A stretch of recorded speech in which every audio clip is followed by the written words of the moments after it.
तो भाई लोग एमसीयू का फेज 5 ऑफिशियली खत्म हो चुका है और सीधी बात बोलूं तो ये मार्वल का सबसे कंफ्यूजिंग, सबसे डिसकनेक्टेड और सबसे इनकंसिस्टेंट फेज था। इन शॉर्ट बोलूं तो सबसे वर्स्ट फेज था। तो क्वेश्चन ये है कि मार्वल का फेज 5 आखिर फेल क्यों हुआ, क्या थे इसके पीछे के रीजंस। तो इसी क्वेश्चन का आंसर करने के लिए मैं फेज 5 के सारे मूवीज और सारे शोज को फिर से रिव्यू करूंगा। इस डिस्कशन में हम ये जानेंगे कि आखिर फेज 5 के कंटेंट में क्या काम की चीज थी और क्या एकदम वेस्ट था। तो चलो बिना टाइम वेस्ट ये सारे मूवीज और शोज को क्रोनोलॉजिकल ऑर्डर में रिव्यू करते हैं। तो सबसे पहले हम रिव्यू करेंगे फेज 5 के सारे मूवीज को। एमसीयू की फेज 5 की शुरुआत हुई Ant Man and the Wasp Quantumania के साथ एंड इस फिल्म के लिए मैं पर्सनली बहुत ही ज्यादा एक्साइटेड था क्योंकि इस फिल्म से कैंग लॉन्च हो रहा था जो कि एमसीयू का नेक्स्ट थैनोस बनने वाला था। But instead of feeling overwhelming I felt underwhelmed because of its soulless CGI mess. साथ ही मेरे अकॉर्डिंग ये एक सीरियस मूवी होनी चाहिए थी बट इसमें कॉमेडी का ओवर यूज किया गया जिसके वजह से फिल्म का टोन ठीक से सेट नहीं हो पाया। हाउएवर कैंग को इसमें काफी अच्छे से प्रेजेंट किया गया था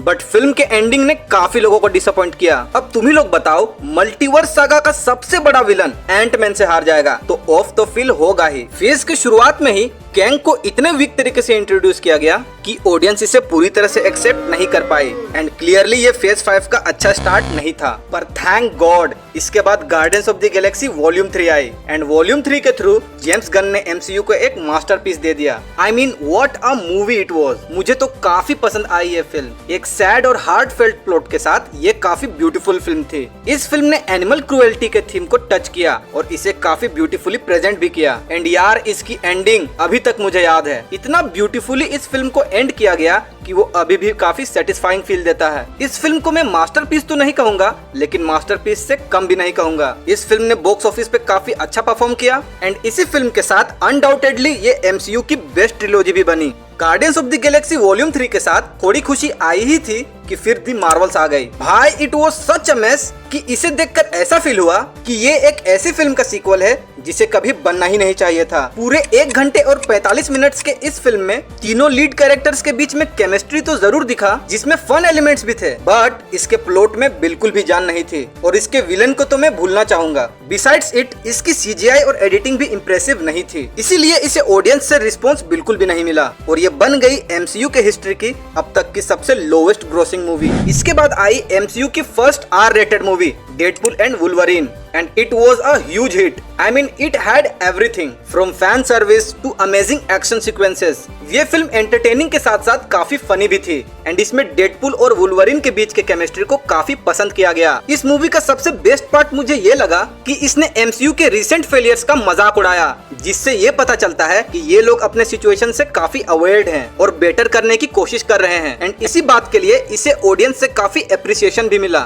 फिल्म में मार धाड़ खून खराबा सब कुछ भर के था बट आई थिंक इसकी एंडिंग उतनी प्रोमिसिंग नहीं थी। फिर भी इसे ऑडियंस से काफी प्यार मिला एंड इस मूवी ने बॉक्स ऑफिस पे काफी छप्पर फाड़ कमाई की एंड बन गई एमसीयू के फेज 5 की highest grossing movie. Then I Captain America brave new world. ये 4th कैप्टन अमेरिका मूवी थी with a different Captain America. सच कहूँ तो इस फिल्म का प्लॉट काफी अच्छा था and Sam Wilson as Captain America काफी प्रॉमिसिंग भी लगे थे बट फिल्म को देखकर ऐसा फील हुआ कि सैम अपने ही फिल्म में एक साइड कैरेक्टर बन गया है। मूवी का रन टाइम भी काफी शॉर्ट था। ऊपर से ऐसा फील हुआ कि मूवी पॉलिटिकल सबप्लॉट्स में ज्यादा ध्यान दे रही है जिसकी वजह से फिल्म काफी ओवरलोडेड फील हुई। तो मेरे तरफ से ये फिल्म तो एवरेज थी और मेरे हिसाब से ये अब तक की सबसे वीकेस्ट कैप्टन अमेरिका फिल्म थी। इसके बाद आई फेज 5 की आखिरी थिएट्रिकल स्लेट थंडरबोल्ट्स। दोस्तों थंडरबोल्ट्स मेरे लिए एक सरप्राइज की तरह था। दरअसल इन एंटी हीरोज को एक नए टीम में फॉर्म होते हुए देखना मेरे लिए काफी एक्साइटिंग था। इसकी स्टोरी काफी ग्राउंडेड थी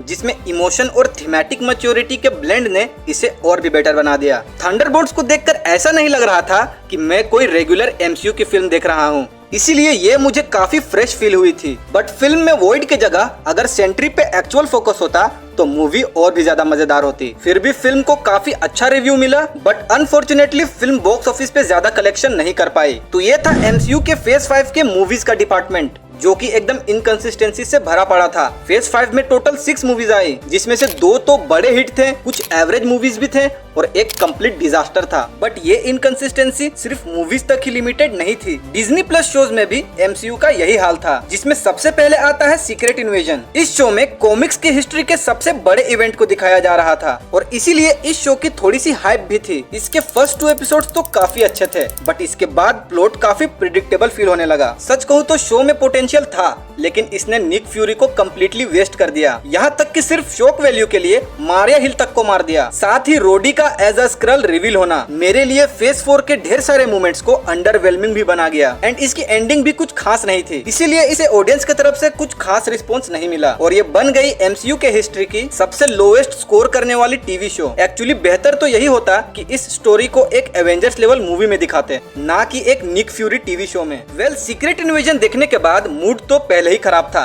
लेकिन फिर इसे बैलेंस करने के लिए आई लोकी सीजन 2। भाई साहब, ये सीजन इतना ब्रिलियंट था कि मैं इसे एक मास्टरपीस की तरह देखता हूँ and I got to tell you it was perfect. Everything down to the last minute detail, storyline से लेकर एक्टर्स के परफॉर्मेंस तक सब कुछ जबरदस्त था। और भाई, इसका फिनाले एपिसोड तो अब तक गूज़बम्प्स ला देता है। इसीलिए अनडाउटेडली ये डिज्नी प्लस में एमसीयू का अब तक का बेस्ट प्रोजेक्ट है। देन आती है व्हाट इफ सीजन 2। देखो, व्हाट इफ सीजन 1 मुझे काफी पसंद आई थी, इसीलिए सीजन 2 से मेरे एक्सपेक्टेशंस हाई थी एंड सीजन 2 मेरे एक्सपेक्टेशंस पे खरी भी उतरी। टोटल 9 एपिसोड्स वाले इस सीजन में एमसीयू के पास्ट इवेंट्स को रीइमेजिन करके नए तरीके से दिखाया गया था, जिसमें नेब्यूला का नोवा कॉर्प्स को ज्वाइन करना और कैप्टन कार्टर का हाइड्रा स्टॉम्पर से फाइट करते हुए देखना फेल्ट रियली एक्साइटिंग। सीजन 2 में एनिमेशन को भी इम्प्रूव करके दिखाया गया, इसीलिए मेरे अकॉर्डिंग सीजन 2 सीजन 1 से बेटर था। व्हाट इफ सीजन 2 के बाद देन आई एको, जिसे मेरे अकॉर्डिंग बनना ही नहीं चाहिए था। 5 एपिसोड्स वाले इस शो में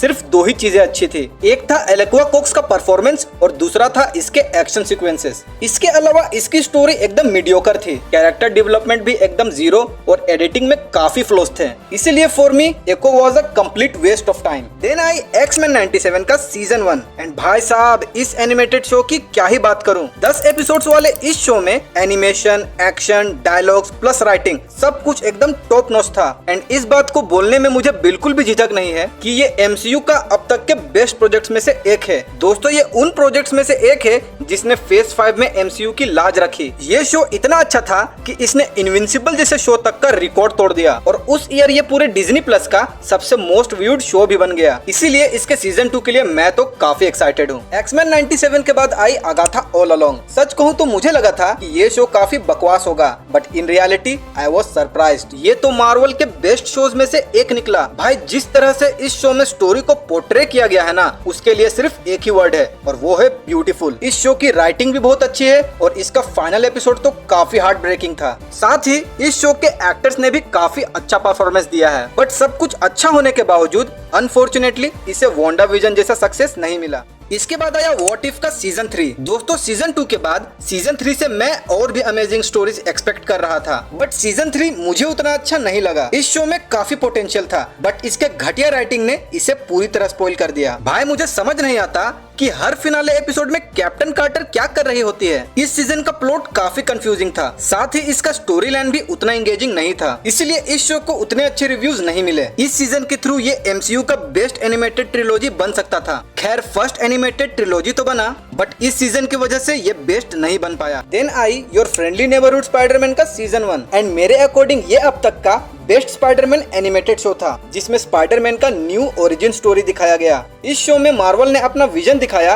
कि एमसीयू किस तरह स्पाइडरमैन को हैंडल करता अगर सोनी नहीं होता। इसका एनिमेशन शुरू में मुझे वियर्ड लग रहा था, बट बाद में मैंने एडजस्ट कर लिया। शो में पीटर की स्टोरी काफी अमेजिंग थी और एडवेंचर्स भी शानदार थे। साथ ही डॉक्टर स्ट्रेंज और डेयरडेविल के कैमियो ने तो और भी ज्यादा 4 चांद लगा दिए। भाई साहब, इसका एंडिंग काफी क्रेजी था, इसीलिए I really like the show. इधर गर्मी का मौसम आया ही था कि डेयरडेविल की भी वापसी हो गई। डेयरडेविल बोर्न अगेन एमसीयू में लोकी के बाद मेरा सेकंड फेवरेट शो है। 9 एपिसोड्स वाले इस शो में हमने फिर से चार्ली कॉक्स को दोबारा मैट मर्डॉक के रोल में देखा, but this time personal trauma के साथ। इस शो को काफी मैच्योर थीम के साथ क्रिएट किया गया था, जिसमें इमोशंस, एक्शंस और ड्रामा भर भर के था, इसीलिए इसे फैंस ने लार्जली एक्सेप्ट भी किया। बट इसके एंडिंग ने मुझे थोड़ा डिसअपॉइंट कर दिया, क्योंकि एंडिंग में स्टोरी को कंप्लीट नहीं किया गया, बस एक क्लिफ हैंगर देकर छोड़ दिया गया। यहाँ मेरे व्यूज बाकी लोग से अलग जरूर हो सकते हैं, but I was expecting a complete story. बस शो से मेरी यही कंप्लेन थी, बाकी it was a fabulous season. Conclusion. Daredevil के बाद आखिर में आई आयरन हार्ट, जिसके बाद ऑफिशियली फेज 5 खत्म हुआ। ये शो मेरे लिए एकदम ओके टाइप था। शो थोड़ी स्लो बर्नर थी, जिसमें से फर्स्ट हाफ तो ठंडा था, but second half was pretty good. Show के CGI और विजुअल्स टॉप नॉच थे। स्पेशली डोमिनिक थॉर्न का काम काफी अच्छा था और मेरे हिसाब से ये उतना हिट डिजर्व नहीं करती थी जितना कि इसे मिल रहा है। इस शो की एंडिंग भी काफी सरप्राइजिंग थी, जिसमें फाइनली हमने मेफिस्टो को MCU में देखा। इसीलिए आयरन हार्ट ना तो एकदम अच्छा था और ना ही एकदम बुरा। तो इसी प्रोजेक्ट के साथ MCU ने अपना फेज 5 खत्म किया। फेज 5 का एंडिंग उतना अच्छा नहीं था, बट फेज 5 के शुरुआत से तो बेटर ही था। तो भाई शोज की दुनिया में लोकी ने सोलो शाइन किया, X-Men 97 ने एनिमेटेड क्लास दिखाई और बाकी मोस्टली या तो सेफ थे या स्किपेबल। तो मूवीज के ही तरह शोज भी इनकंसिस्टेंसी से भरा पड़ा था। एक्चुअली फेज 5 में मार्वल से ये गलती हुई कि मार्वल ने क्वालिटी से ज्यादा क्वांटिटी में फोकस किया। ऊपर से जितने भी न्यू कैरेक्टर्स आए उनमें कैरेक्टर डेवलपमेंट बिल्कुल भी नहीं दिखा, जिसके वजह से फैंस उनसे कनेक्ट नहीं कर पाए, इसीलिए पूरी तरह एक्सेप्ट भी नहीं कर पाए। ऊपर से इनकंसिस्टेंसी से भरे इस फेज ने इसे और भी बेकार बना दिया। तो दोस्तों ये था MCU फेज 5 का फुल रिव्यू, जिसमें हमने किया हर मूवी और हर शो का एकदम ऑनेस्ट पोस्टमार्टम। तो बताओ तुम लोगों को मेरा फेज 5 का रिव्यू कैसा लगा? तुम किस बात से अग्री करते हो और किस बात से डिसअग्री, इसे कमेंट सेक्शन में डालना मत भूलना। और अगर वीडियो पसंद आया तो इसे लाइक, शेयर और चैनल को सब्सक्राइब करना मत भूलना। आज के लिए बस इतना ही। मैं मिलता हूँ तुम सबसे अगले वीडियो में, तब तक के लिए बाय।